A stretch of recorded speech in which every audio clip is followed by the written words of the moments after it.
એક ગામની અંદર એક બાપા, કોઈ વાતે જીવ જાય નહીં, દીકરા ચારે દીકરા ભાણ્યા આવીને ઉભા રહ્યા, બાપા તમારા જીવને સદગતિ કરો, હવે તમે આ. તો કે નહીં બેટા નહીં મરવું. પણ કે કાંઈ કારણ? કે હા શું, મને વચન દે. સારે છોકરા વિચાર કરે વસન દેવું કઈ હેલી વાત તો છે નહીં, આ વસન દીધું તો આવવું પડે ને વધાવવું પડે. હે વસન કે હા. સારે છોકરાએ પાણી લીધું હાથમાં, બોલો બાપા તમારે જે ઈચ્છા હોય તમારી પૂરી કરશું, જાઓ અમારું વસન. એ બાપાએ વસન માગી લીધું, પણ વસન માગ્યા પછી બાપાએ કીધું કે મેં કીધું એમ કરવાનું તમારે ખબર છે ને? તો કે હા બાપા, કે જ્યારે હું મરી જાઉં ને ત્યારે મારા ડાબા પગે દોરડું બાંધી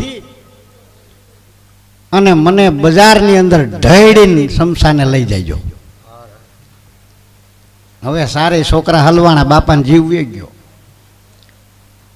ગામના વાતું ન કરે, ઢળીને લઈ જાય તો બાપાને ડાબા પગે દોરડું બાંધીને ગામ હોરો કાઢીને ઢળીને શમશાને લઈ જવાનો. આવું વસનને હા પાડી દીધી હલવાણો. ગુરુ વગર જ્ઞાન ન ઉપજે, ગુરુ વગર મટે નહીં ભેદ, ગુરુ વગર સંશય મટે નહીં. વાંચો ચારે વેદ, ચાર વેદ વાંચી નાખ્યા, પણ ભેદ જાણવો હોય તો ગુરુ પાસે જવું પડે. ગુરુ વગરનો ભેદ તમારાથી ઉકેલાય નહીં. પોતાના ગુરુને ટપાલ લખી, બાપુ આવો. 3 દી થઈ ગયા, આજુબાજુના 10 ગામમાં ખબર પડી ગઈ કે બાપા મરી ગયા, એને લઈ નથી જાતા શમશાને. પણ એનું કારણ તો કે એ તમને ખબર નથી. 10 ગામના વ્યક્તિ બધા જોવા આવ્યા. શું કરવા આવ્યા? આ એક ગામની વસ્તી કેટલી? હવે આવા 10 ગામની વસ્તી ભેગી થાય એટલે કેટલા માણસો થાય? 1 દી 2 દિન 3 દી થયા, ગુરુ આવ્યા. બોલો ભાઈ, શું તમારે તકલીફ છે? કે બાપા હલવાણા શીખ એટલે તમને પૂછ્યું. હલવાય એટલે ગુરુ પાસે જાય.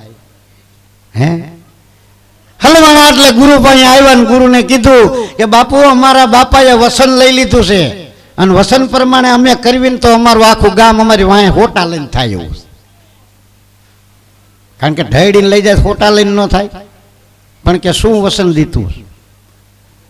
તો કે વચનમાં એવું માગ્યું બાપાએ, મને ડાબા પગે દોરડી બાંધી અને ઠેઠ શમશાન લગી ઢળીને લઈ જવાના છે. હવે આ અમારે કેમ પૂરું થાય બાપુ તમે કયો? એટલે કે બેટા થાય નહીં, પણ આ તમે વચન દઈ દીધું છે એટલે કરવું પડશે, કર્યા વગર છૂટકો છે નહીં. પણ કે અમારા બાપો ગાંડા થઈ ગયા. કે ગાંડા નથી થઈ ગયા, તમારા બાપાએ સમજીને કીધું છે. એનો ભેદ ગુરુ પાસે પીડ્યો. પણ તો કે અમને પહેલા બાપુ આનું કારણ સમજાવો, કે ઢળીને શું કામ લઈ જવા? તો કે કારણ જેને સાંભળવું હોય ને એને શમશાને આવવું પડે, શમશાને જઈને સ્નાન કરવું પડે. સ્નાન કરીને પાછા તમે જ્યારે મંદિરે દર્શન કરવા આવો ત્યારે આના ભેદ હું તમને કહીશ. 10 ગામના માણસો હલવાણા, કારણ કે બધાને જાણવાની જિજ્ઞાસા બધાને હોય. બસ સ્ટેન્ડમાં લખ્યું હોય ને કે આ બારીએ કોઈને કાંઈ પૂછવું નહીં, એટલે પેલા જ આપણે એ કરી. અહીંયા જઈને પૂછ્યું તો ક્યાં પૂછવું? એમ માણસ એક જ એવો વસ્તુ છે, ભગવાને એને બનાવ્યો ઊભો પણ હાલે આડો, અને જાનવરને બધાને બનાવ્યા આડા ભગવાને પણ હાલે સીધા. આપણે પાડાને કોઈ દી કેવું પડે કે તું પાડો થાય એમ, પણ મારા જેવો સડી બેઠો હોય ટેજ ઉપર પછી એમ કે માણા થા આવે ઊભો થા, કોકનો વારો આવે. કેવું પડે ને? માણા ન હોય, તમને ન દેખાતું હોય કે આ માણા છે એમ, પણ ખરેખર માણા ન હોય. માણા હોય તો એ કાંઈ એને કોઈ કાંઈ કહે જ નહીં.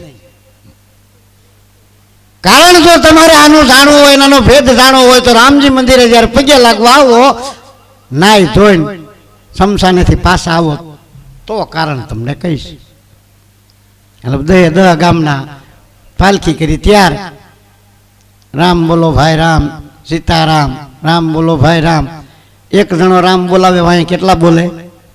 આપણા ગામને બહુ તો 50-100 માણસો હોય, કેટલા હોય? આપણા ગામમાં શમશાનની અત્યારે નીકળે 100 હોય, કેટલા હોય? હવે 10 ગામનું માણા 1000 માણા થયું.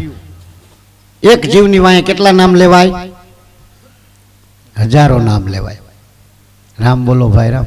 મારા જેવા આળુડા હોય ન બોલે પાછા, એમાં હાથ રાખીને કરતા હાલ્યા જતા.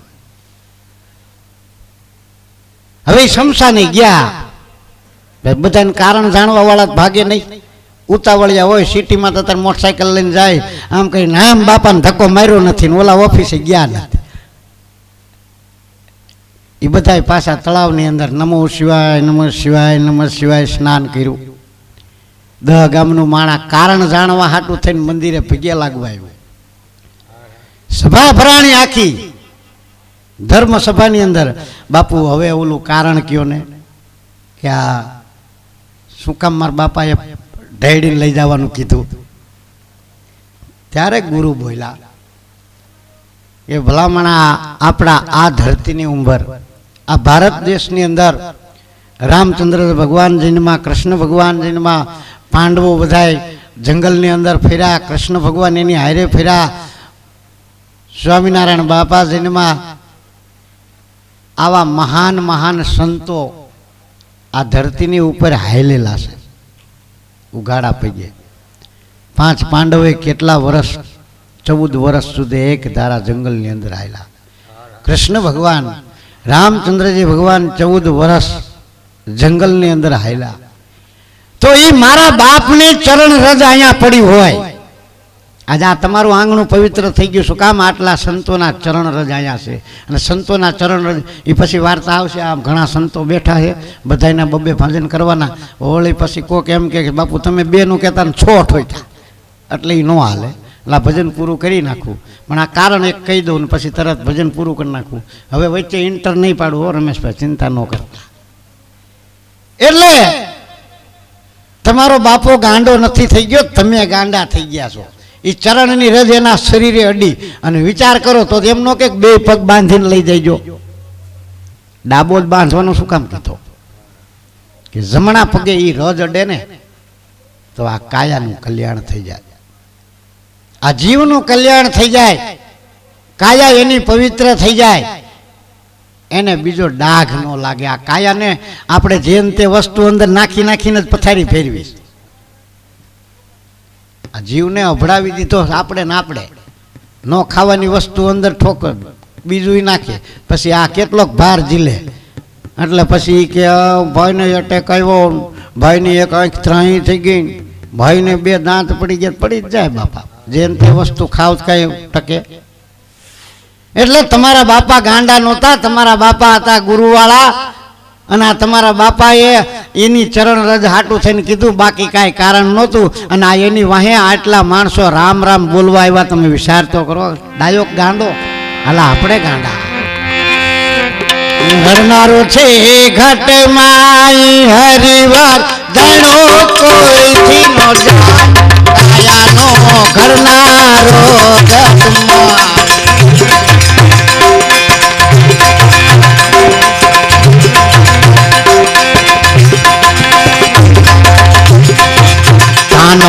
માતે ભાઈ ઘણા બેઠું છે, શબ્દ સાંભળી જાય.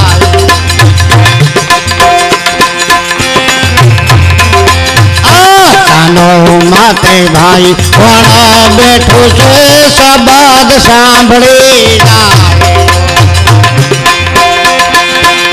ગાનારાને સાધુ સંતોને હો, ગાનારાને જ્ઞાન નથી રે ભાઈ, ગાનારાને.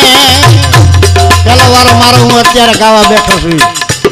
એને જ્ઞાન નથી કે કોણ ગળામાં જાય, કાયાનો ઘરનારો ઘટમાં.